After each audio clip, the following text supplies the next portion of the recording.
guys, Assalamualaikum warahmatullahi wabarakatuh dan salam sejahtera kembali lagi di Tengkuruk Channel guys. Terima kasih kepada anda yang bertandang ke channel ini. Selamat datang saya ucapkan. Dan tidak lupa juga kepada anda yang sudah subscribe Tengkuruk Channel. Selamat bergabung, salam silaturahim, salam serumpun dan salam persaudaraan daripada saya guys untuk anda semua walau di mana juga anda berada.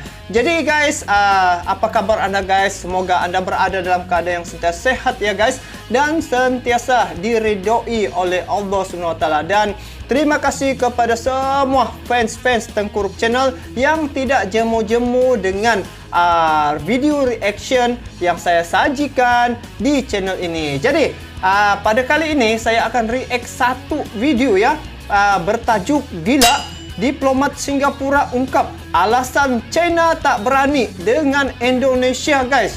Nah, jadi kita tengok ya perkara yang telah berlaku sebelum ini, di mana China ni selalu menggugat kawasan di Natuna guys. Dan beberapa hari yang lepas, di mana beberapa kapal perang dihantar ke perairan Natuna tu untuk mengawal agar mengurangkan mengurangkan gangguan daripada negara-negara asing, khususnya daripada China guys. Jadi kita tengok, saya mau tahu ini bagaimana diplomat Singapura sampai mengungkap China tak berani rupanya terhadap negara Indonesia. Sedangkan China ni bukan kaleng-kaleng ni guys. Jadi saya mau tahu apa benda telah terjadi sehingga macam China ni gentar dengan negara Indonesia. Saya mau tahu juga apa isunya guys. Jadi sebelum saya lanjut, ini video saya tengok di channel Inside Militer ya guys. Jadi kepada anda yang menonton video ni, jangan lupa like, komen dan juga subscribe ini channel Inside Militer sebab banyak info-info yang menarik di channelnya. Jadi guys, saya mau tahu, saya melihat apa yang telah berlaku nih guys. Ayo. Inside Militer. Bahaya juga ya guys. Bangunkan macam tidur, diplomat Singapura ungkap alasan Tiongkok takut perang dengan Indonesia di Natuna Utara. Laut Natuna Utara memang disebut salah satu kawasan yang cukup panas lantaran perebutan wilayah antara negara, termasuk Indonesia, tak hanya Malaysia dan negara tetangga China, negara juga Malaysia pernah beberapa kali ketahuan menyelonong di wilayah laut Indonesia, tepatnya di Kepulauan Natuna. Melansir dari South China Morning Post, karena kedekatan itu China pernah diperingati oleh mantan diplomat Singapura, Konsor Mahbubani.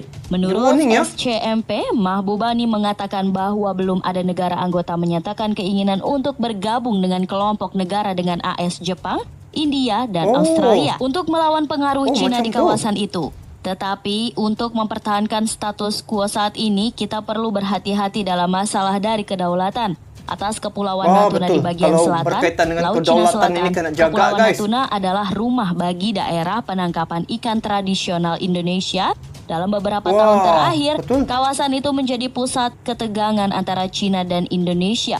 Penjaga pantai Indonesia juga telah berulang kali mendeteksi kapal penangkap ikan China yang dikawal oleh kapal penjaga pantai mereka melanggar zona ekonomi eksklusif 200 mil laut di sekitar Pulau Natuna. Sebuah kapal penelitian China sering muncul di perairan Indonesia. Kapal itu juga tidak menyalakan perangkat navigasi dan bertindak mencurigakan. China telah mengklaim bahwa perairan sekitar Pulau Natuna adalah daerah penangkapan di tradisionalnya dan menyatakan kesediaannya untuk menyelesaikan perbedaan melalui negosiasi bilateral, menegaskan klaim China tidak berdasarkan dan tidak memiliki alasan untuk bernegosiasi. Indonesia telah menegaskan posisinya untuk tidak mengakui fitur ataupun dalam 9 garis putus-putus yang diklaim secara sepihak oleh China di Laut Cina Selatan.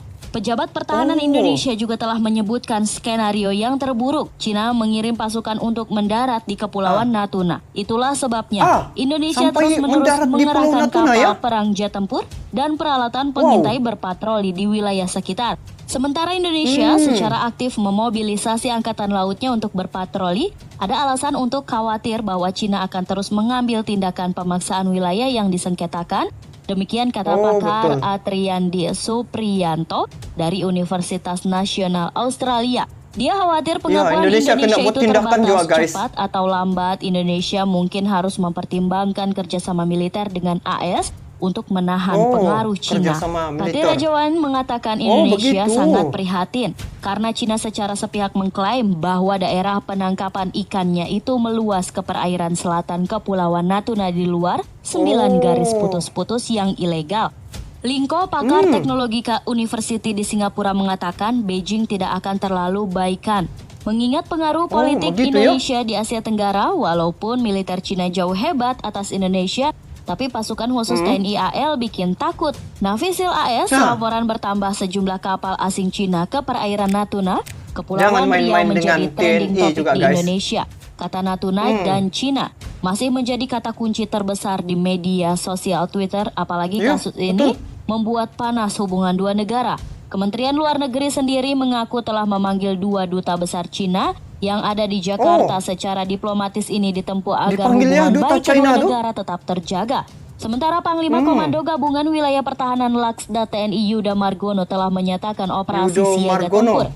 Jika melihat soal kekuatan militer, tentu kekuatan militer Cina jauh di atas militer Indonesia. Dan secara peringkat Cina berada di urutan ketiga, sementara Indonesia berada di urutan ke-16. Dari jumlah pasukan militer Cina juga berada di atas Indonesia.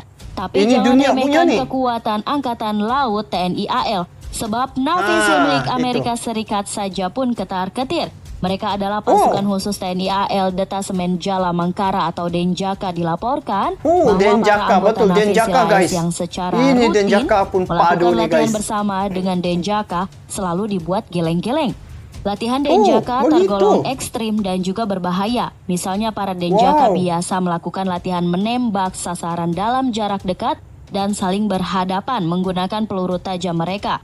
Juga melakukan demo penerjunan dari udara untuk membebaskan pemberontak dengan cara terjun di atas atap gedung atau kapal kecil yang sedang melaju di tengah laut. Dan lain sebagainya, pasukan khusus yang dibentuk oleh TNI AL, para personil Denjaka memang merupakan orang-orang pilihan dan terbaik di satuannya. Para personil Denjaka bahkan berasal dari personil terbaik yang semula sudah bertugas di satuan pasukan khusus TNI AL. Mereka berasal dari Komando Pasukan Katak atau Kopaska, atau Intai Amfibi, Marinir atau Taifib. Pembetulan pasukan khusus Angkatan Laut atau Pasusla yang bertugas menanggulangi berbagai macam bentuk ancaman keamanan yang terjadi pada aneka wahana transportasi laut, sipil, kapal perang TNI AL maupun instansi penting yang berada di tepi pantai ataupun di tengah laut. Ancaman juga dapat berupa aksi clandestine, sabotase, penyanderaan maupun pembajakan convention. Sementara itu Cina dinilai takut hubungan dengan Indonesia rusak. Karenanya tugas pemerintah Indonesia didesak menarik duta besarnya dari Beijing dan meninjau ulang seluruh proyek kerjasama dengan Cina. Menyusul sikap negara itu yang tidak mengakui kedaulatan Indonesia atas JEE di perairan Natuna, Kepulauan Seribu. Pakar kebijakan luar negeri dari Center for Strategy and International Studies atau CSIS, Evan Laksamana menilai, langkah pemerintah Islam hanya sebatas melainkan nota protes, tidak mempan sebab persoalan tersebut terus berulang. Menurut Evan, selain meninjau ulang kerjasama dengan Cina, pemerintah Indonesia juga bisa memanggil pula duta besar dari Beijing hingga Cina menarik seluruh kapal patrolinya dari perairan Natuna Utara. Dengan begitu, katanya Indonesia punya posisi tawar yang bagus. Evan mengatakan ada resiko yang mungkin saja terjadi dalam hubungan ekonomi kedua negara meskipun dia meyakini Cina akan melunak melihat sebab tak ingin kehilangan salah satu sumber pasarnya di wilayah Asia. Tapi jika kita berani ambil sedikit resiko, kita rasa Cina akan lebih rela mundur dibanding merusak hubungan dengan Indonesia dan Asia Tenggara.